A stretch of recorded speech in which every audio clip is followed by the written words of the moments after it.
Welcome back to Clancy's Corner, the Shut Up You LeBron Haters edition.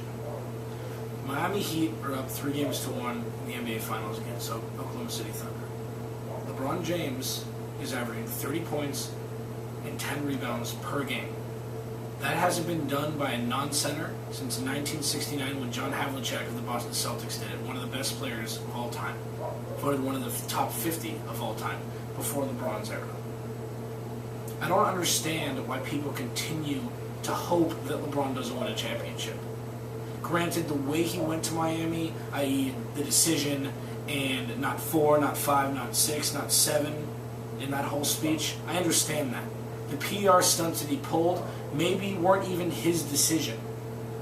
Granted, the getting of the big three together, packing the arena and having, the Disney on Ice probably was part of his decision. They talked to him, hey, we want to do this, fine. The decision was put, in a high school, and the Boys and Girls Club got all the proceeds toward it. I think it was upwards of $3 or $4 million. But I don't see that as being his choice to do that. I think that was his agent, that was his publicist, that was his cabinet, so to speak, of people. Hey, let's make this as big of a spectacle as possible to get all the eyes on you. Fine. Let's go to his actual on-the-court situation. All he's done since day one of him being in the NBA is produce. In the first quarter of his first game, as an 18-year-old kid coming out of high school, went 6 for 6 for 12 points. They just throw him in, and he's like, hey, you know what? I am that good. And he has been that good since day one. He had no talent around him in Cleveland, took that team to a finals. Granted, they ran into the Spurs, but that's fine. He wasn't ready to win yet. His whole team wasn't good enough for them to win. But he single-handedly brought them there. I take you to this year. With Chris Bosh, with Dwayne Wade, LeBron James, more or less, single-handedly willed them throughout the whole season. Dwayne Wade was good at times, had it ended up with a nice points per game average, but he's not the Dwayne Wade of 06. He's been hurt. He was hurt this whole year. LeBron James took them through. When they were down 2-1 to Indiana, he dropped 45 and had 10 boards and 7 assists, somewhere around that number, and they won Game 4. Dwayne Wade had 30 that night, but that was because all of the attention was paid towards LeBron even more than normal because he was having an out-of-body night. Let's go right to the finals. LeBron James last year, through the first 4 games, in the last 3 minutes of the fourth quarter, had 0 points, only took 7 shots, and didn't attempt a free throw. This series, he has 10 points, 3 for 6 from the field, 3 for 4 from the line. You can see a different LeBron now. I think what happened to him when he dropped 45 against Indiana in Game 4 of that series was he realized that he has another gear. Maybe he was too scared to tap into it. Maybe he wasn't mentally prepared enough to get into that gear. But now, after post-game interviews, after that game, starting there, he sounds tired. He looks like he wants to fall asleep on the podium. That shows that he realizes that he has to do more. And he has. Doesn't necessarily have to be in the points column. He had 28, 12, and 9 last night.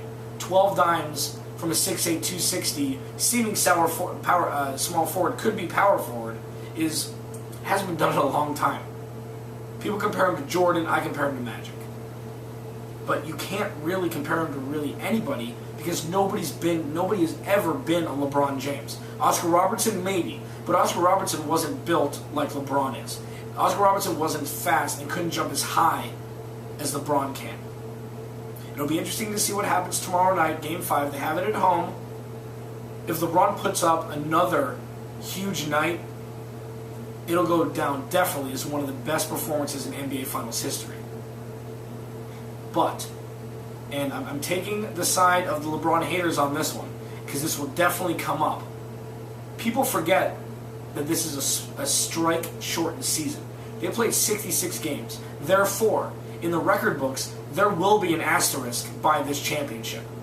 Granted, in 1998, the San Antonio Spurs won in Tim Duncan's rookie year, they played 44 games around. I know it was right around the middle, like a half of the season. Asterisk there, but they went on to win 3 more, so that'll be forgotten. If LeBron James continues to win and win and win with this team or elsewhere, then this will be forgotten as well. But a top story, a top point of this series that will cloud it is that it's a strike-shortened season.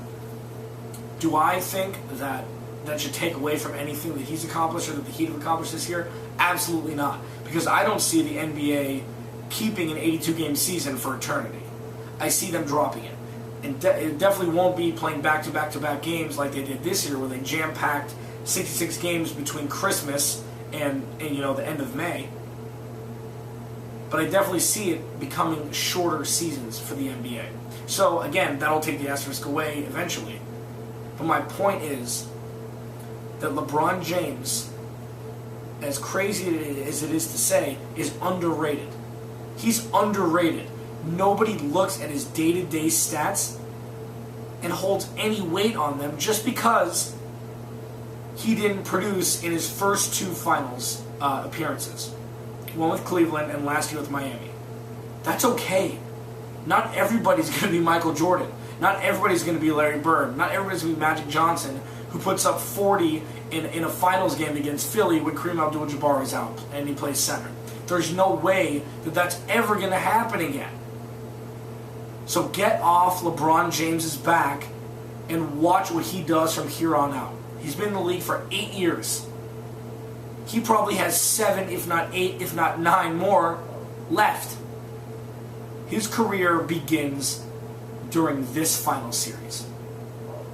Everything else is still the foundation being built that could have been stepped aside if he went to college, but he didn't. So he had to learn on the fly. So now he's finally becoming the LeBron James that everybody thought he was going to become. And if they win tomorrow night and he has a good game, again, this will go down as one of the best NBA Finals performances in the history of the NBA.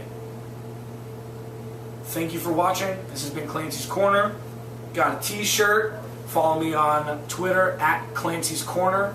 Kwame Lassiter Sports Talk every Tuesday from 9 to 10. VoiceAmerica.com. Search Kwame Lassiter Sports Talk. You'll hear Kwame Lassiter used to play with the Arizona Cardinals, the St. Louis Rams, and the Chargers. Great guy, great with charities. Listen to us. Deborah Debris, sports psychologist of the Stars, has a lot of NFL clients, a lot of PGA Tour clients. We do a pretty good show, so I hope you check it out.